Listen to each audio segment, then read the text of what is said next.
तो सिर्फ इंडिया में एक ही शहर है जिसका नाम गुजरात है और बिहार लावारिस है। बिहार के माँ बाप से उनके बच्चों को दूर भेजने के लिए ट्रेन देते हैं आप, उनके पत्नियों से दूर भेजने के लिए ट्रेन देते हैं, उनके बच्चों की शिक्षा के लिए कुछ नहीं करते। मैं इनसे यही पूछता हूं कि भाई ये बताइए कि मंदिर बनाइए, मस्जिद बनाइए, गुरुद्वारा बनाइए, सनातन अपनाइए, लेकिन रोजी रोजगार खातिर का ट्रंप को वोट देने जाएंगे। मैं इस चुनाव में वादे नहीं कर रहा हूं। मैं एनडीए के जितने भी नेता हैं, मैं उनसे सिर्फ सवाल कर रहा हूं कि आप तो हमारी बुराइयां गिना देते हो, लेकिन आप अपना काम हुआ गिनाओगे।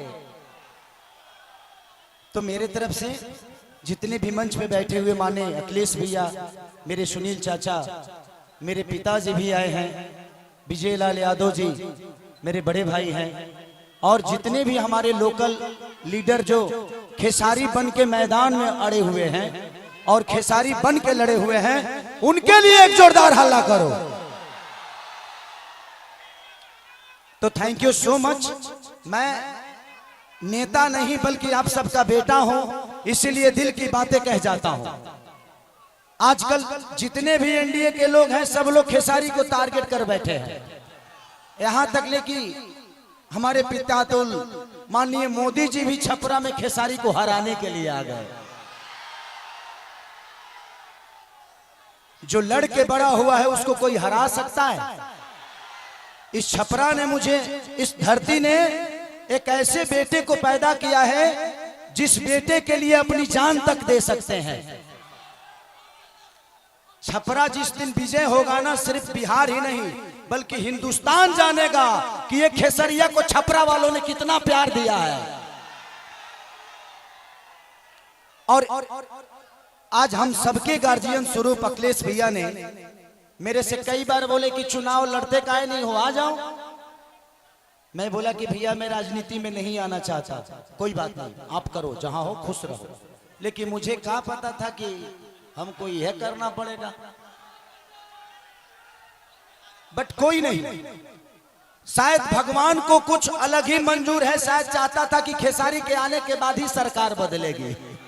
तो सिर्फ इंडिया में एक ही शहर है जिसका नाम गुजरात है और बिहार लावारिस है। बिहार के माँ बाप से उनके बच्चों को दूर भेजने के लिए ट्रेन देते हैं आप, उनके पत्नियों से दूर भेजने के लिए ट्रेन देते हैं, उनके बच्चों की शिक्षा के लिए कुछ नहीं करते। मैं इनसे यही पूछता हूं कि भाई ये बताइए कि मंदिर बनाइए, मस्जिद बनाइए, गुरुद्वारा बनाइए, सनातन अपनाइए, लेकिन रोजी रोजगार खातिर का ट्रंप को वोट देने जाएंगे।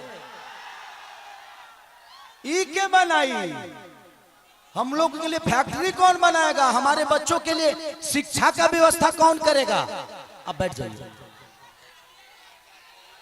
हम यही सवाल कर रहे हैं। जब भी चुनाव आता है, जब भी चुनाव आता है तो इनको सिर्फ जंगल राज ही बताना है।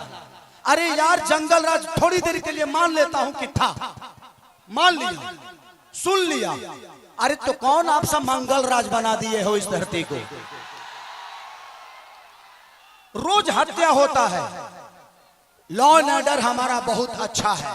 अरे यार, उस परिवार से पूछना जिस परिवार का आदमी मारा जाता है। सिर्फ एक आदमी नहीं मारा जाता है, बल्कि वो घर का चिराग था, अपने घर की विश्वास था, जिसको मार दिया गया। उसके बाद जिसको जेल में डालते हो उसका भी करियर बर्बाद होता है। तो हमें बिजी कर दो ना यार, हमें काम दे दो। और काम नहीं दोगे तो क्या करेंगे? हम मौत में भी रोजी ढूंढते हैं, क्या करेंगे? ढूंढ ही लेगा कोई, क्योंकि हम बेरोजगार हैं। आज छपरा की स्थिति जो पानी में डूबी रहती है, छपरा व्यापारियों के करोड़ों रुपए बर्बाद हो जाते हैं। उसका जिम्मेदार कौन है? कुछ लोग कहे ये भी रहे हैं कि खेसरिया तो 15 दिन के लिए रहेगा यहाँ पे। अरे बेटा होके अंधा होके तक लोटा पानियों दी। बेटा हो अगर उसके पास आंख है ना, तो अमेरिका में भी रह के अपने माँ बाप का सेवा कर सकता है। तो बच्चों को रख के यहाँ के जो स्थानीय विधायक हमारे बुजुर्ग हैं, चाचा हैं, वो उनका सम्मान है, सीएन गुप्ता चाचा। वो तो 10 साल से शहर में रहे हैं, करो घर दाल भर पानी में डूबो रहा। तो जब बताइए कि ये नेता अपना इलाज एम्स में कराते हैं, अपना इलाज के लिए बेहतर अस्पताल नहीं बनाए तो हमारे बच्चों के लिए बनाएंगे?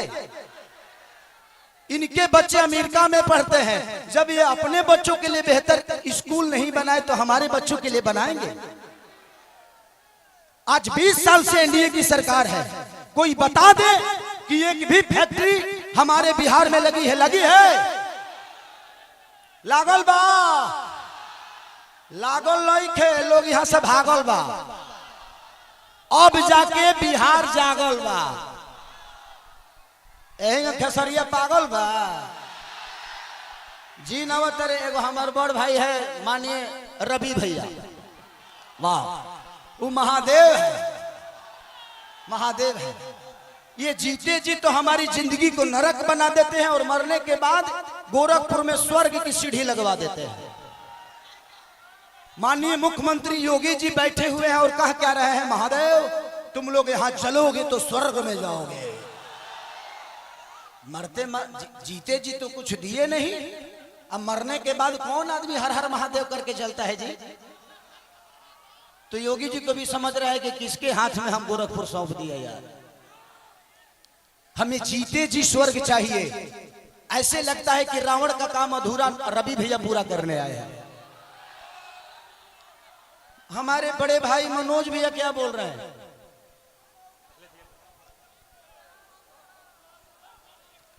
तो ये सारी चीजें हैं।